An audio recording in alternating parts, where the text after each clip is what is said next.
Pada suatu siang yang hangat di kota Lembang, di sebuah villa modern yang berdiri di tengah perbukitan hijau, angin semilir berhembus pelan membawa aroma segar dari pohon pinus dan bunga-bunga liar. Villa itu milik seorang wanita bernama Nadine, perempuan paruh baya yang tampak jauh lebih muda dari usianya. Rambutnya hitam pekat, disanggul rapi di belakang kepala, dan kulit wajahnya masih memancarkan kecantikan masa muda yang belum pudar. Villa Nadine memiliki taman belakang yang luas, dikelilingi semak mawar dan anggrek liar, serta sebuah kolam renang yang tenang, memantulkan cahaya matahari siang. Tempat itu menjadi sudut favorit Nadine untuk melarikan diri dari segala hiruk-pikuk sosialitanya. Sebuah dunia yang tampak gemerlap, tapi seringkali terasa sunyi. Nadine duduk di kursi rotan di tepi kolam, mengenakan gaun santai berwarna krem. Ia menggenggam secangkir teh melati hangat sambil memandangi permukaan air yang berkilauan.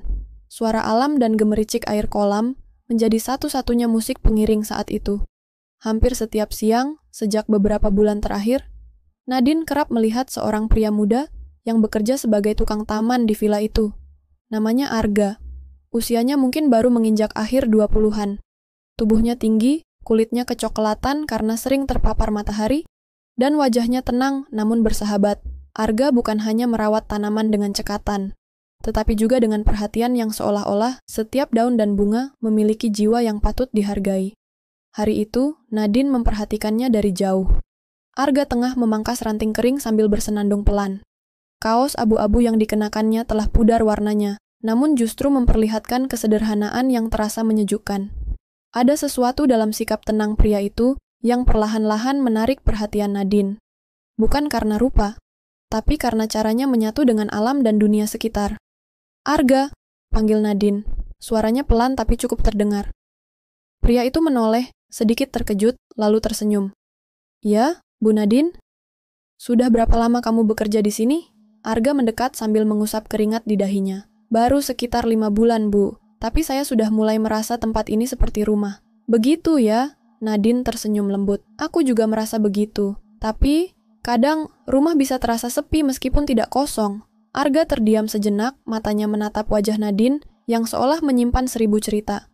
"Sepi bisa datang dari mana saja, Bu. Tapi biasanya, itu cuma pertanda kita butuh berbagi cerita dengan orang yang tepat." Kata-katanya sederhana, namun menghantam lembut ke dalam benak Nadine. Entah sejak kapan, dia mulai menantikan momen-momen ketika bisa sekadar menyapa Arga. Ada kenyamanan yang sulit dijelaskan. Arga tak pernah banyak bicara, tapi saat ia bicara, selalu ada ketulusan di dalamnya. Matahari mulai condong ke barat, bayangan pohon-pohon pinus mulai memanjang.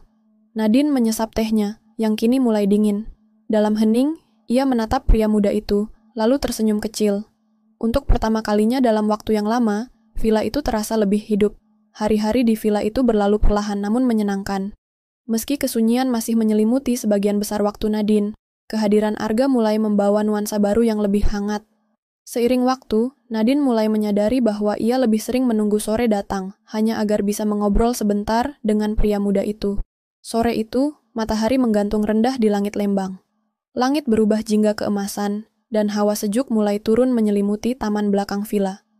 Nadine duduk di bangku batu di dekat kolam, memegang buku yang sejak tadi belum terbuka. Matanya terus mencari-cari sosok yang kini terasa familiar. Arga. Tak lama, pria itu muncul dari sisi taman, membawa selang kecil yang dililit rapi di tangannya. Ia melambaikan tangan saat melihat Nadine. "Senja yang indah, Bu," sapanya sambil menghampiri.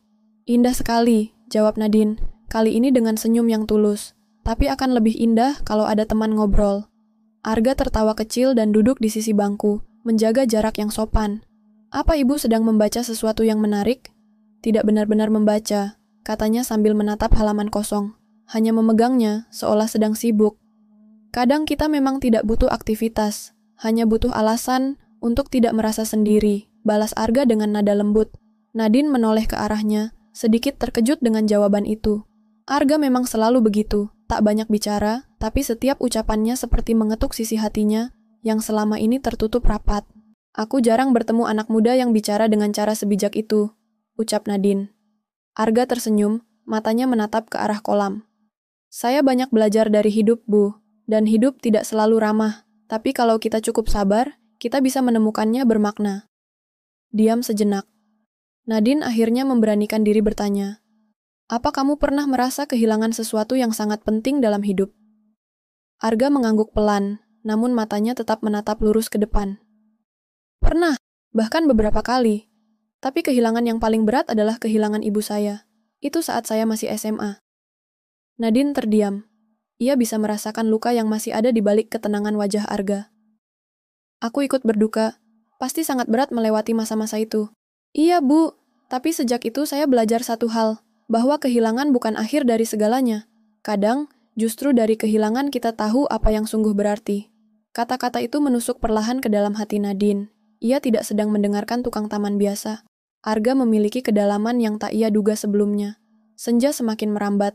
Bayangan pepohonan di sekeliling villa mulai menyatu dengan langit yang mulai meredup. Nadine menatap Arga, lalu berkata, "Kamu tahu, aku dulu berpikir bahwa hidupku sudah sempurna. Tapi makin hari aku sadar, kesempurnaan itu semu jika kita tidak bisa membaginya." Arga menoleh, sorot matanya hangat. "Saya rasa itu sebabnya saya betah bekerja di sini, Bu. Tempat ini, dan Ibu, terasa seperti sesuatu yang nyata. Tidak dibuat-buat." Nadine tidak langsung menjawab, tapi dadanya menghangat, dan untuk sesaat dunia di sekeliling mereka terasa jauh. Hanya ada suara gemericik air dan suara dedaunan yang bergesekan pelan. "Terima kasih, Arga," ucapnya akhirnya. "Terima kasih sudah menjadi teman bicara yang jujur. Saya yang seharusnya berterima kasih, Bu Odokosimba. Tidak banyak orang yang melihat saya bukan sekadar tukang taman." Tatapan mereka bertemu. Tidak ada kata-kata lagi, tapi dalam hening itu, ada pemahaman yang tumbuh. Pelan, tapi pasti. Senja pun berlalu. Langit mulai gelap. Dan meskipun malam akan datang, sesuatu dalam hati Nadine terasa jauh lebih terang daripada sebelumnya. Minggu-minggu berlalu, dan suasana villa semakin terasa berbeda. Nadine dan Arga semakin sering menghabiskan waktu bersama, tidak hanya di taman atau kolam, tapi juga di teras belakang, menyeduh teh, berbicara tentang hal-hal kecil, tentang cuaca, tentang tanaman baru, bahkan tentang mimpi-mimpi yang sempat terlupakan. Namun semakin mereka dekat, Nadine mulai menyadari satu hal. Dunia di luar taman mereka tidak akan pernah benar-benar mengerti. Suatu sore, ketika angin mulai berhembus kencang dari arah pegunungan, villa Nadine kedatangan beberapa tamu. Mereka adalah rekan-rekan bisnis lama Nadine. Orang-orang dari dunia yang penuh dengan jadwal makan malam mewah, undangan gala, dan percakapan yang seringkali lebih penuh basa-basi daripada makna. Salah satunya adalah Dimas, seorang direktur keuangan di perusahaan yang pernah bekerja sama dengan keluarga Nadine. Pria mapan itu sudah lama menunjukkan ketertarikan pada Nadine, meski Nadine selalu menjaga jarak dengan sopan. Sore itu, Nadine menyambut mereka di ruang tamu, mencoba tetap ramah meski pikirannya tak berhenti melayang ke taman belakang, di mana Arga sedang memangkas pohon ketapang yang mulai merimbun. Dimas menoleh ke arah jendela besar yang menghadap kolam, lalu berkata, "Siapa pria muda itu? Saya lihat dia sering ada di sekitar villa, bahkan waktu terakhir saya mampir." "Oh, itu Arga. Dia merawat taman dan kolam di sini," jawab Nadine dengan nada tenang. Dimas mengangkat alisnya. "Tampaknya hubungan kalian cukup akrab ya?" Pertanyaan itu tidak frontal, tapi nadanya cukup jelas untuk membuat Nadine tersentak. Namun ia hanya tersenyum kecil. "Saya menghargai orang yang bekerja dengan hati." Dimas tertawa kecil, entah mengejek atau sekadar basa-basi. Tapi Nadine tidak nyaman. Untuk pertama kalinya, ia merasa ruang pribadinya terusik. Setelah para tamu itu pamit, Nadine keluar ke taman dengan langkah cepat. Arga sedang duduk di tepi kolam, membasuh tangan di air jernih. "Arga," panggil Nadine, suaranya pelan namun tegas. Arga menoleh dan segera berdiri. "Ada yang bisa saya bantu, Bu?" Nadine diam sejenak, matanya menatap kolam, bukan Arga. "Hari ini, aku sadar satu hal. Mungkin aku terlalu terlena dalam ketenangan di sini, dan lupa bahwa dunia tidak selalu bisa menerima apa yang terasa benar di hati." Arga tidak langsung menjawab. Ia hanya berdiri diam, mencoba memahami arah pembicaraan itu. "Aku tidak ingin kamu jadi bahan omongan," lanjut Nadine, suaranya bergetar sedikit. "Aku tahu kita tidak pernah melanggar apapun, tapi kedekatan kita bisa disalahpahami." Kini Arga yang menarik napas dalam-dalam. "Saya tahu, Bu Nadine, sejak awal saya sadar perbedaan antara kita, tapi perasaan saya tidak pernah dibuat-buat." Nadine menoleh padanya. Matanya menyimpan kebimbangan, tapi juga kelembutan. "Aku tidak menyangkal apa yang kita rasakan, Arga. Tapi aku juga tidak bisa membohongi diriku sendiri bahwa ada banyak hal yang tidak sederhana. Arga mendekat selangkah. Saya tidak pernah meminta lebih dari momen-momen ini. Duduk di sini, bicara dengan ibu, merasa dihargai. Itu sudah lebih dari cukup. Tapi jika ibu ingin saya menjauh, saya akan pergi. Kata-katanya sederhana, tapi dampaknya menghantam hati Nadine seperti badai. Ia memejamkan mata sejenak, menahan gejolak di dadanya. Lalu berkata, "Aku tidak ingin kamu pergi. Aku hanya ingin kita jujur bahwa hubungan ini bukan tanpa resiko." Arga mengangguk. "Saya tidak takut risiko, Bu. Saya hanya takut kehilangan kesempatan untuk merawat seseorang yang membuat saya merasa hidup." Mereka saling menatap, lama, dalam diam yang dipenuhi emosi yang tak terucapkan. Saat itu, langit berubah kelabu. Angin membawa aroma hujan yang hampir turun. Tapi di antara mereka, sesuatu justru menjadi lebih jelas. Batas yang selama ini memisahkan mereka, usia, status, dunia yang berbeda, mulai mengabur. Yang tersisa hanyalah dua jiwa yang saling melihat, saling menemukan, dalam cara yang tidak bisa dijelaskan oleh siapapun. Beberapa hari berlalu sejak perbincangan terakhir Nadine dan Arga di tepi kolam. Meskipun tak ada kata perpisahan, suasana di antara mereka terasa berubah. Mereka masih bertemu setiap sore di taman, masih saling menyapa dengan senyum yang tulus, namun ada jeda yang menggantung di antara mereka. Sebuah keheningan yang menyimpan banyak rasa. Nadine merenung lebih sering dari biasanya. Ia duduk di ruang kerjanya yang menghadap taman, memandangi Arga dari kejauhan sambil menggenggam cangkir kopi yang sudah dingin. Dalam hatinya, ia tahu bahwa perasaannya kepada pria itu bukan sekadar keterikatan emosional sementara. Arga telah membawa sesuatu yang hidup kembali dalam dirinya. Hal yang selama ini terlupakan. Kehangatan, keberanian untuk merasa, dan mungkin cinta yang datang dalam bentuk yang tak terduga. Suatu pagi yang cerah, Nadine memberanikan diri berjalan ke taman, mencari Arga yang sedang memangkas semak lavender di sisi barat. Arga menoleh saat melihatnya, lalu berdiri dengan sedikit gugup. "Selamat pagi, Bu," sapa Arga. Nadine tersenyum. "Pagi, Arga. Boleh bicara sebentar?" Mereka berjalan beriringan ke bangku batu di bawah pohon flamboyan yang sedang berbunga. Dedaunan merah oranye berjatuhan pelan, seakan menjadi latar dari momen yang akan sulit dilupakan. "Aku sudah lama memikirkan ini," kata Nadine perlahan. "Tentang apa yang kita alami, tentang perasaan ini." Arga hanya menatap, menunggu dengan sabar. "Aku tidak ingin kita terus berjalan di tengah bayang-bayang," lanjutnya. "Aku ingin kita tahu arah kita. Tapi aku juga sadar bahwa jika kita memutuskan untuk bersama, jalan itu tidak akan mudah." Arga mengangguk, lalu menjawab dengan suara pelan. "Saya tidak berharap jalan yang mudah, Bu. Saya hanya berharap jalan yang jujur. Selama ini saya tidak pernah menyesal mengenal ibu, dan saya tidak akan menyesal jika harus berjalan di samping ibu, apapun risikonya." Nadine menunduk, matanya berkaca-kaca. "Kamu tahu, aku pernah punya segalanya.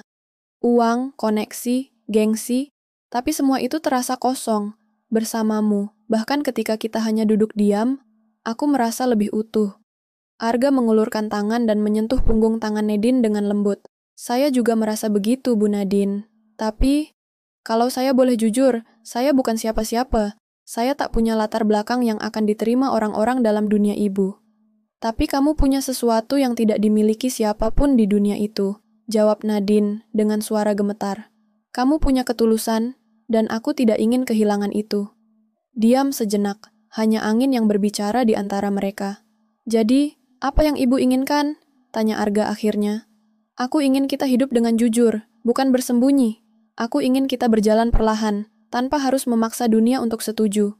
Tapi aku juga tidak ingin menyangkal hati kita," ucap Nadine. Arga tersenyum untuk pertama kalinya hari itu, senyum yang penuh ketenangan. "Saya di sini, Bu Nadine, dan saya akan tetap di sini, selama ibu mengizinkan saya menjadi bagian dari hidup ibu." Nadine mengangguk pelan. "Mulai hari ini, panggil aku Nadine saja." Hari itu bukan hanya status yang berubah, tetapi cara mereka memandang satu sama lain. Tidak lagi sebagai majikan dan tukang taman. Mereka adalah dua orang yang saling memilih dengan kesadaran penuh akan batasan dan keberanian untuk melampauinya. Waktu berlalu. Orang-orang mulai bertanya-tanya, berbisik, dan menilai. Tapi Nadine tak lagi peduli. Ia tidak hidup untuk memuaskan ekspektasi orang lain. Ia hidup untuk merasakan, untuk menjadi nyata, dan untuk mencintai, meski caranya tidak seperti cerita kebanyakan.